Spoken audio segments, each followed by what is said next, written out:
Medicaid fraud to the list of accusations against 4 people arrested for their alleged roles in a Hennepin County sex trafficking scheme. The suspects include a now former Anoka County prosecutor. Fox 9's Corin Hoggard spent the day putting together the pieces of this puzzle. He now joins us from Minneapolis.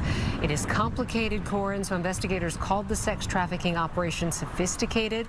You uncovered the element of fraud that's now involved in this as well.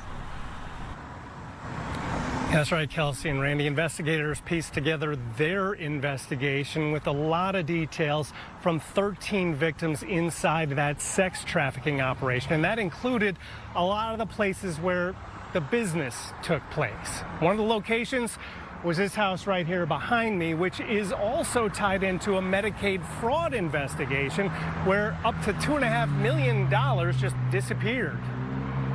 Behind these doors, more than a dozen victims described a fairly standard sex work business.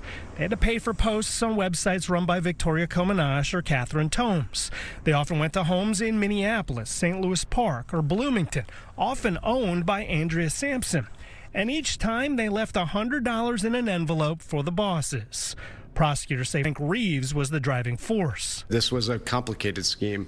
This was a scheme that was designed not only to exploit the victims in these cases, take advantage of them, but also structured to hide the money and the proceeds. That was done with multiple individuals, including building out shell companies. Ms. Sampson, who was at the time working as an attorney in the Anoka County Attorney's Office, secured and provided locations for commercial sex transactions and also assisted in maintaining shell companies to hide and funnel profits from the sex trafficking ring. I knocked at a few of the homes owned by Sampson and listed as sites for commercial sex operations at times between 2021 and 2026. In a couple cases, they recently started operating as assisted living facilities. Only one person answered the door, and she confirmed it's an assisted living facility, but said she wasn't supposed to answer any questions. Investigators believe they've answered some of the pressing questions. The Attorney General's office filed a connected fraud case against Salman Elmi.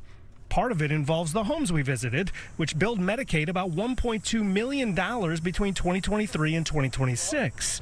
In all, the AG's office says businesses owned by Reeves, Comanache, and Sampson billed about $2.5 million for autism services, housing stabilization services, and assisted living facilities, much of which is suspected of being fraudulent.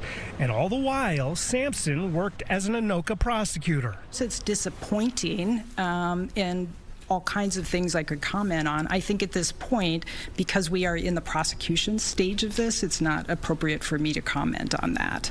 And I know that she's no longer working there as well. Sampson was originally arrested in February, and court documents show she's no longer on the job she started in 2017. Investigators say the suspects also used some of the sex trafficking victims to recruit fake Medicaid patients. But in the end, it's the victims who get credit for helping investigators stop the operation. Coming forward on this with individuals that exploited them on an ongoing basis, threatened them at different times, takes true bravery and courage. Now, Comanache, Reeves, and Sampson all appeared in court today. They had bail set at $1 million without conditions or somewhat lower under certain conditions, including that they don't talk to each other, and they will all be back in court next month.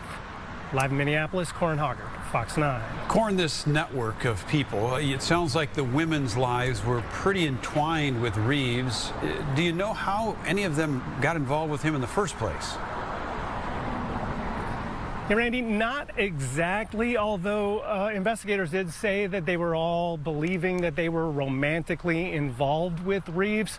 And the fraud case actually does shed a little bit more light on how Sampson became involved with him. It said that she was once one of his sex workers, and then she graduated to becoming a co-conspirator, but it didn't give us a timeline, and so we don't know exactly if that started before or after she went to work as an Anoka County prosecutor. All right, Corin.